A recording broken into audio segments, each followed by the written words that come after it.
মন্ত্রী রাজকুমারের এইরূপ রূপ বর্ণনা করিতেছেন। এমন সময়ে মঙ্গলক নামা এক পুরুষ প্রবেশিয়া রাজাকে নমস্কার করিল ও হর্ষোৎফুল্ল লোচনে কহিল, মহারাজ, মনোরমার গর্ভে শোকনাশের এক পুত্র সন্তান জন্মিয়াছে। নরপতি এই শুভ সংবাদ শ্রবণ করিয়া অমৃত বৃষ্টিতে অভিষিক্ত হইলেন এবং আহ্লাদিত চিত্তে কহিলেন, আজি কি শুভ দিন, কি শুভ সংবাদ শুনিলাম। বিপদ বিপদের ও সম্পদ সম্পদের অনুসরণ করে। এই জনপ্রবাদ কখনো মিথ্যা নয়। এই বলিয়া প্রীতবিকশিত মুখে হাসিতে হাসিতে সমাগত পুরুষকে শুভ সংবাদের অনুরূপ পারিতোষিক দিয়া বিদায় করিলেন। পরে নর্তক, বাদক ও গায়কগণ সমবিহারে শুকনাশের মন্দিরে গমন করিয়া মহামহোৎসবে প্রবৃত্ত হইলেন।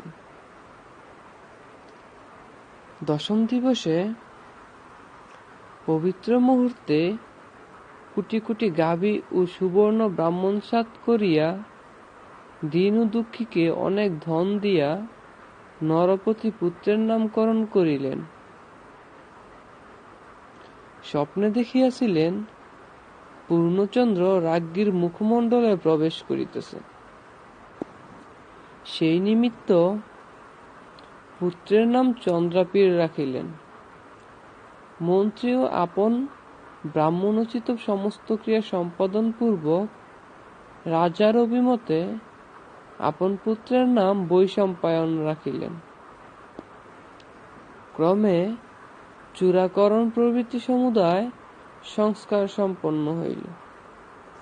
কুমারের ক্রীড়ায় কালক্ষেপ না হয়, এই নিমিত্ত রাজা নগরের প্রান্তে শিপ্রা নদীর তীরে এক বিদ্যা মন্দির প্রস্তুত করিলেন।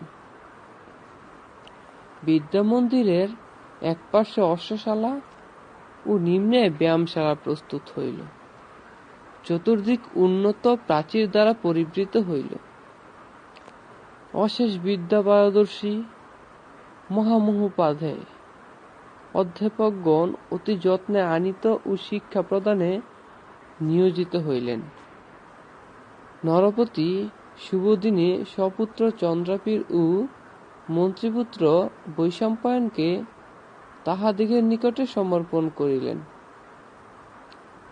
প্রতিদিন মহিষীর সহিত স্বয়ং বিদ্যা মন্দিরে উপস্থিত হইয়া তত্ত্বাবধান করিতে লাগিলেন। রাজকুমার এরূপ বুদ্ধিমান ও চতুর ছিলেন যে অধ্যাপকগণ তাহার নব নব বুদ্ধি কৌশল দর্শনে চমৎকৃত ও উৎসাহিত হইয়া সমধিক পরিশ্রম স্বীকার পূর্বক শিক্ষা দিতে লাগিলেন। তিনিও অনন্যমনা ও ক্রীড়াশক্তিরহিত হইয়া ক্রমে ক্রমে সমস্ত বিদ্যা অধ্যয়ন করিলেন। তাহার হৃদয় দর্পণে সমুদয় কলা সংক্রান্ত হইল। অল্পকালের মধ্যেই শব্দশাস্ত্র, বিজ্ঞানশাস্ত্র, রাজনীতি, ব্যায়াম কৌশল, অস্ত্র ও সঙ্গীতবিদ্যা, সর্বদেশ ভাষা এবং কাব্য, নাটক, ইতিহাস প্রভৃতি সমুদায় শিখিলেন। ব্যায়াম প্রভাবে শরীর এরূপ বলিষ্ঠ হইল যে করপ সকল সিংহ দ্বারা আক্রান্ত হইলে যেরূপ নড়িতে চড়িতে পারে না, সেই রূপ তিনি ধরিলেও এক পা চলিতে পারিত না। ফলত এরূপ পরাক্রান্ত ও শক্তিশালী হইলেন যে 10 জন বলবান পুরুষ যে মুদ্গর তুলিতে পারেন না, তিনি অবলীলাক্রমে সেই মুদ্গর ধারণপূর্বক ব্যায়াম করিতেন। ব্যায়াম ব্যতিরেকে আর সকল বিদ্যায় বৈশম্পায়ন চন্দ্রাপীরের অনুরূপ হইলেন। শৈশবাবধি একত্র ভাস, একত্র বিদ্যাভ্যাস, প্রযুক্ত পরস্পরের অকৃত্রিম প্রণয় অপকট মিত্রতা জন্মিল। বৈশম্পায়ন ব্যতিরেকে রাজকুমার এক মুহূর্ত একাকী থাকিতে পারিতেন না। বৈশম্পায়ন সর্বদা রাজকুমারের নিকটবর্তী থাকিতেন। এইরূপে বিদ্যালয়ে বিদ্যাভ্যাস করিতে করিতে শৈশবকাল অতীত ও যৌবনকাল সমাগত হইল। চন্দ্রোদয়ে প্রদোষের যেরূপ রমণীয়তা হয়, গগনমণ্ডলে ইন্দ্রধনুী উদিত হইলে বর্ষাকালের যেরূপ শোভা হয়, কুসুমোদ্গমে কল্পপাদপের যেরূপ শ্রী হয়, যৌবনারম্ভে রাজকুমার সেইরূপ পরম রমণীয়তা ধারণ করিলেন। বক্ষস্থল বিশাল, উরুযুগল মাংসল, মধ্যভাগ ক্ষীণ, ভুজদ্বয় দীর্ঘ, স্কন্ধদেশ স্থূল এবং হাড় গম্ভীর হইল।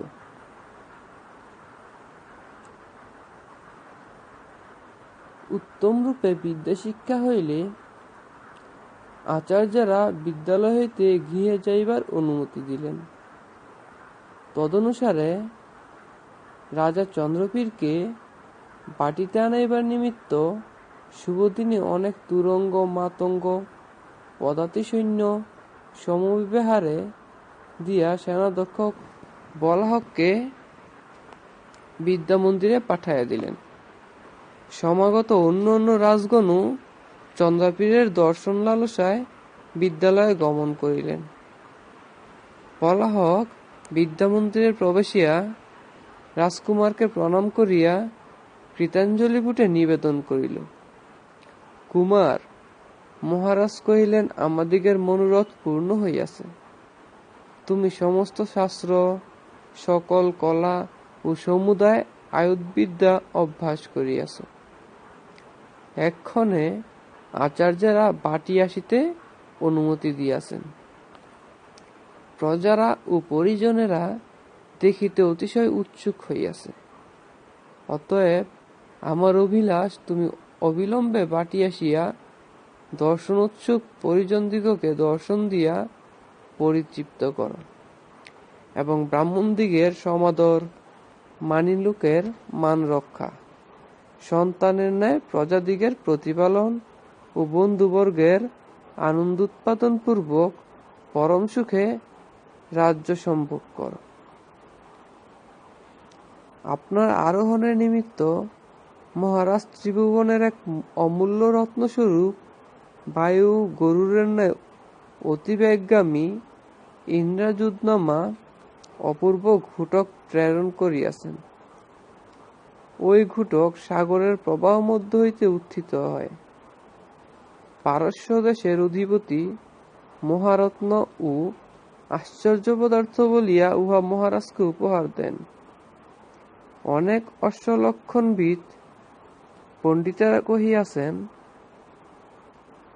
উচ্চশ্রবার যে সকল সুলক্ষণ শুনিতে পাওয়া যায়, উহারও সেই সকল সুলক্ষণ আছে। ফলত ইন্দ্রের সামান্য ঘটক নয়। আমরা ঐরূপ ঘটক কখনো দেখি নাই। দ্বার দেশে বদ্ধ আছে, অনুমতি হইলে আনয়ন করা যায়। দর্শনাভিলাষী রাজারাও সাক্ষাৎ করিতে আসিয়া বাহিরে আপনার প্রতীক্ষা করিতেছেন। বলাহক এই কথা কহিলে চন্দ্রপীর গম্ভীর স্বরে আদেশ করিলেন, ইন্দ্রজিৎকে এই স্থানে লইয়া আইস। আজ্ঞামাত্র অতি বৃহৎ, স্থূলকায়, মহা তেজস্বী, প্রচণ্ড বেগশালী, বলবান ইন্দ্রযুধ আনিত হইল। ওই ঘটক এরূপ বলিষ্ঠ তেজস্বী যে, দুই বীর পুরুষ উভয় পার্শ্বে মুখের বল্গা ধরিয়াও উন্নমনের সময় মুখ নিম্ন করিয়া রাখিতে পারেন না। এরূপ উচ্চ যে, উন্নত পুরুষেরাও কর প্রসারিত করিয়া পৃষ্ঠদেশ স্পর্শ করিতে পারে না। চন্দ্রাপুর সুলক্ষণ সম্পন্ন অদ্ভুতস্য অবলোকন করিয়া অতিশয় বিস্ময়াপন্ন হইলেন। মনে মনে চিন্তা করিলেন, অসুর ও দেবগণ সাগর মন্থন করিয়া কি রত্ন লাভ করিয়াছেন, দেবরাজ ইন্দ্র ইহার পৃষ্ঠে আরোহণ করেন নাই। তাহার ত্রৈলোক্যাধিপত্যই বিফল। জলনিধি তাহাকে সামান্য উচ্চশ্রবা ঘটক প্রদান করিয়া প্রতারণা করিয়াছেন। দেবাদিদেব নারায়ণ যদি ইহাকে একবার নেত্রগোচর করেন, বোধ হয় পক্ষীরাজ গরুড়ের পৃষ্ঠে আরোহণের জন্য তাহার আর অহংকার থাকে না। পিতার কি আধিপত্য! ত্রিভুবন দুর্লভ এতাদৃশ্য রত্ন সকলও তিনি সংগ্রহ করিয়াছেন। ইহার আকার ও লক্ষণ দেখিয়া বোধ হইতেছে যে এ প্রকৃত ঘটক নয়, কোন মহাত্মা শাপগ্রস্ত হইয়া অশ্বরূপে অবতীর্ণ হইয়া থাকিবেন। এইরূপে চিন্তা করিতে করিতে আসন হইতে গাত্রোত্থান করিলেন। অশ্বের নিকট উপস্থিত হইয়া মনে মনে নমস্কার ও আরোহণ জন্য অপরাধের ক্ষমতা প্রার্থনা পূর্বক পৃষ্ঠে আরোহণ করিলেন ও বিদ্যালয় হইতে বহির্গত হইলেন। বহিস্থিত অশ্বারূঢ় নৃপতিগণ চন্দ্রাবীরকে দেখিবা মাত্র আপনাদিগকে কৃতার্থ বোধ করিলেন এবং সাক্ষাৎকার লালসায় ক্রমে ক্রমে সকলেই সম্মুখে আসিতে লাগিলেন। বলা হক, একে একে সকলের নাম ও বংশের নির্দেশপূর্বক পরিচয় দিয়া দিল। রাজকুমার মিষ্ট সম্ভাষণ দ্বারা যথোচিত সমাদর করিলেন। তাহাদিগের সহিত নানা প্রকার সদালাপ করিতে করিতে সুখে নগরাভিমুখ গমন করিতে লাগিলেন। বন্দীগণ উচ্চ ঈশ্বরে সুললিত মধুর প্রবন্ধে স্তুতিপাঠ করিতে লাগিল। ভৃত্যেরা চামর ব্যজন ও মস্তকে ছত্র ধারণ করিল। বৈশম্পায়নও অন্য এক তুবঙ্গমে আরোহণ করিয়া রাজকুমারের পশ্চাৎ পশ্চাৎ চলিলেন। চন্দ্রাবীর ক্রমে ক্রমে নগরের মধ্যবর্তী পথে সমাগত হইলেন। নগরবাসীরা সমস্ত কার্য পরিত্যাগপূর্বক রাজকুমারের সুকুমার আকার অবলোকন করিতে লাগিল। নগরস্থ সমস্ত বাটির ধার উদ্ঘটিত হওয়াতে বোধ হইল যেন নগরী চন্দ্রাবীরকে দেখিবার নিমিত্ত একেবারে সহস্র সহস্র নেত্র উন্মীলন করিল। চন্দ্রাবীর নগরে আসিতেছেন শুনিয়া রমণীগণ অতিশয় উৎসুক হইল এবং আপন আপন আবদ্ধ কর্ম সমাপন না করিয়াই কেহ বা অলক্তক পড়িতে পড়িতে, কেহ বা কেশ বাঁধিতে বাঁধিতে বাটির বহির্গত হইয়া, কেহ বা প্রসাদোপবী আহরণ করিয়া এক দৃষ্টিতে পথপানে চাহিয়া রইল। একবারে সোপান পরম্পরায় শত শত কামিনীজনের অসম্ভ্রমে পাদনিক্ষেপ করায় প্রসাদ মধ্যে এক প্রকার অভূতপূর্ব ও অশ্রুতপূর্ব ভূষণ শব্দ সমুৎপন্ন হইল।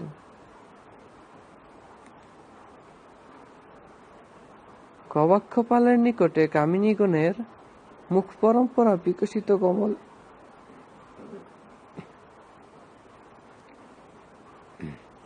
বিকশিত কমলের ন্যায় শোভা পাইতে লাগিল।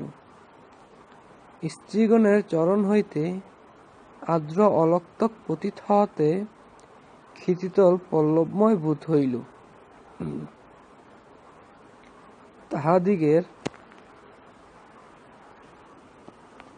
অঙ্গশোভায় নগর লাবণ্যময়, অলঙ্কার প্রভায় দিগ্বলয়, ইন্দ্রায়ুধময় মুখমণ্ডলে ও লোচন পরম্পরায় গগনমণ্ডল চন্দ্রময়, পথ নীলোৎপলময় রোদ হইতে লাগিল।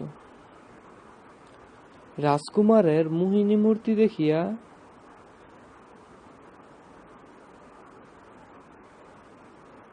বিনাশিনীগণ চমৎকৃত ও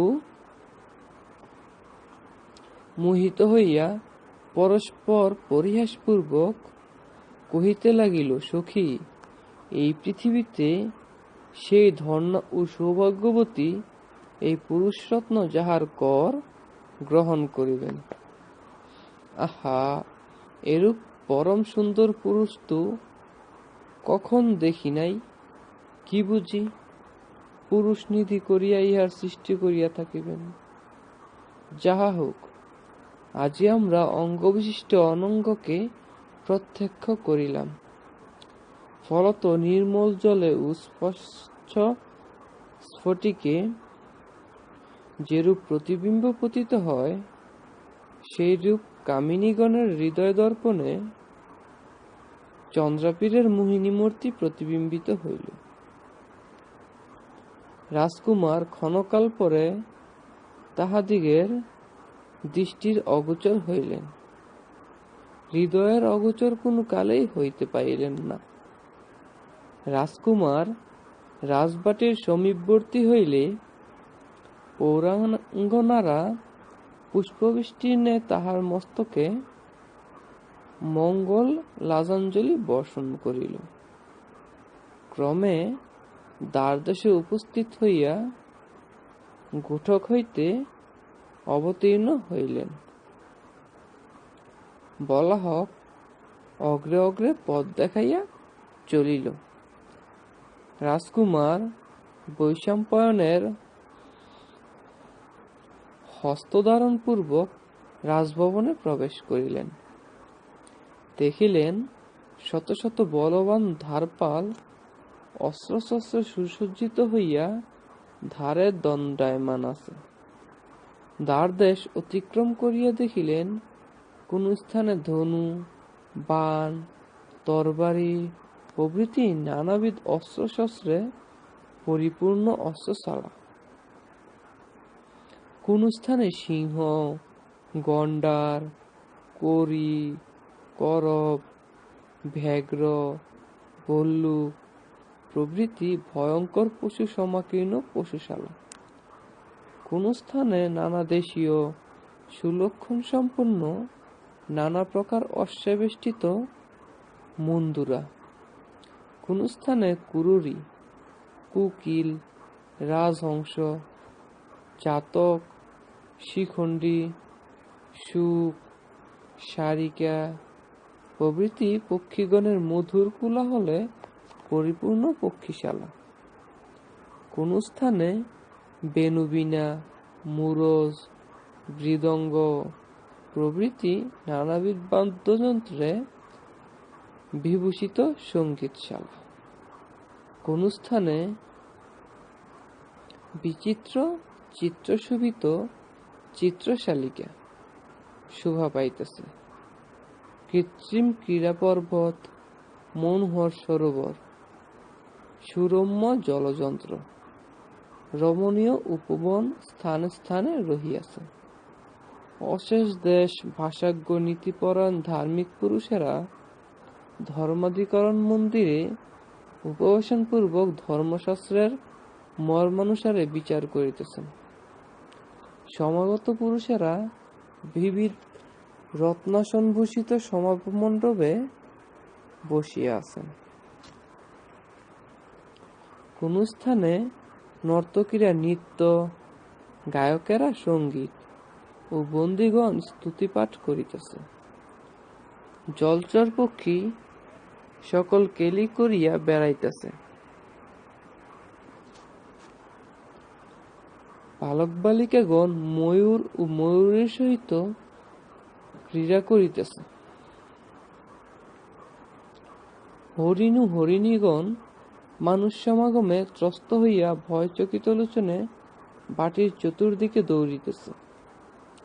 অনন্তর 6 প্রকোষ্ঠ অতিক্রম করিয়া সপ্তম প্রকোষ্ঠের অভ্যন্তরে প্রবেশিয়া মহারাজের আবাসগৃহ নিকটবর্তী হইলেন। অন্তঃপুর পুরঞ্জীরা রাজকুমারকে দেখিবা মাত্র আনন্দিত মনে মঙ্গলাচরণ করিতে লাগিল। মহারাজ পরিষ্কৃত সজ্জামণ্ডিত পর্যাঙ্ক নিষণ্ণ আছেন। শরীর রক্ষাধিকৃত অস্ত্রধারী দ্বারপালেরা সতর্কতাপূর্বক প্রহরীর কার্য করিতেছে। এমন সময়ে চন্দ্রাপীর পিতার নিকটে উপস্থিত হইলেন। মহারাজ অবলোকন করুন। দ্বারপাল এই কথা কহিলেন। রাজা দৃষ্টিপাতপূর্বক বৈশম্পায়ন সমবিবাহারী চন্দ্রাপীরকে সমাগত দেখিয়া সাতিশয় আনন্দিত হইলেন। কর প্রসারণ পূর্বক প্রণতপুত্রকে আলিঙ্গন করিলেন। তাহার স্নেহ বিকশিত লোচন হইতে আনন্দাশ্রু নির্গত হইতে লাগিল। বৈশম্পায়নকে সমাদরে আলিঙ্গন করিয়া আসনে উপবেশন করিতে কহিলেন। ক্ষণকাল তথায় বসিয়া রাজকুমার জননীর নিকট গমন করিলেন। পুত্রবৎসলা বিলাসবতী স্নিগ্ধ ও প্রীতিপ্রফুল্ল নয়নে পুত্রকে পুনঃ পুনঃ নিরীক্ষণ করিয়া তাহার মস্তক আঘ্রাণ ও হস্ত দ্বারা গাত্রস্পর্শপূর্বক আপন উৎসঙ্গ দেশে বসাইলেন ও স্নেহ সংবলিত মধুর বচনে বলিলেন, বৎস, তোমাকে নানা বিদ্যায় বিভূষিত দেখিয়া নয়ন ও মন পরিতৃপ্ত হইল। এক্ষণে বধূ সহচরী দেখিলে সকল মনোরথ পূর্ণ হয়। এই কথা কহিয়া লজ্জাবিনত পুত্রের কপোলদেশে চুম্বন করিতে লাগিলেন। রাজকুমার এইরূপে সমস্ত অন্তঃপুরবাসিনীদিগকে দর্শন দিয়া আহ্লাদিত করিলেন। পরিশেষে শুকনাসের ভবনে উপস্থিত হইলেন। অমাত্যের ভবনও এরূপ সমৃদ্ধ সম্পন্ন যে রাজপতি হইতে বিভিন্ন বোধ হয় না। শুকনাস সভামণ্ডপে বসিয়া আছেন। সমাগত সামন্ত ও ভূপতিগণ চতুর্দিকে বেষ্টন করিয়া রহিয়াছেন। এমন সময়ে চন্দ্রাপীর ও বৈশম্পায়ন তথায় প্রবেশিলেন। সকলে সসম্ভ্রমে গাত্রোত্থানপূর্বক সমাদরে সম্ভাষণ করিল। শুকনাস প্রণতপুত্র ও রাজকুমারকে যুগপৎ আলিঙ্গন করিয়া পরম পরিতুষ্ট হইলেন। পরে রাজনন্দনকে সম্বোধন করিয়া কহিলেন, বৎস চন্দ্রাপীর, অদ্য তোমাকে কৃতবিদ্যা দেখিয়া মহারাজ যেরূপ সন্তুষ্ট হইয়াছেন, শত শত সাম্রাজ্য লাভেও তাদৃশ সন্তোষের সম্ভাবনা নাই। আজি গুরুজনের আশীর্বাদ ও মহারাজের পূর্বজন্মার্জিত সুকৃতি ফলিল। আজি কুলদেবতা প্রসন্ন হইলেন। প্রজাগণ কি ধন্য ও পুণ্যবান, যাহাদিগের প্রতিপালনের নিমিত্ত তুমি ভূমণ্ডলে অবতীর্ণ হইয়াছ। বসুমতী কি সৌভাগ্যবতী, যিনি প্রতিভাবে তোমার আরাধনা করিবেন। ভগবান যে রূপ নানা অবতার হইয়া ভূভার বহন করিয়া থাকেন, তুমিও সেই রূপ যৌবরাজ্যে অভিষিক্ত হইয়া ভূভার বহন ও প্রজাদিগের প্রতিপালন কর। রাজকুমার শুকনাসের সভায় ক্ষণকাল অবস্থিত করিয়া মনোরমার নিকট গমন ও ভক্তিপূর্বক তাহাকে নমস্কার করিলেন। তথা হইতে বাটি আসিয়া স্নান ভোজন প্রভৃতি সমুদায় কর্ম সম্পন্ন করিয়া মহারাজের আজ্ঞানুসারে শ্রীমণ্ডপ নামক প্রাসাদে গিয়া বিশ্রাম করিতে লাগিলেন। শ্রীমণ্ডপের নিকটে ইন্দ্রায়ুধের বাসস্থান নির্দিষ্ট হইল। দিবাবসানে দিগমণ্ডল লোহিত বর্ণ হইল।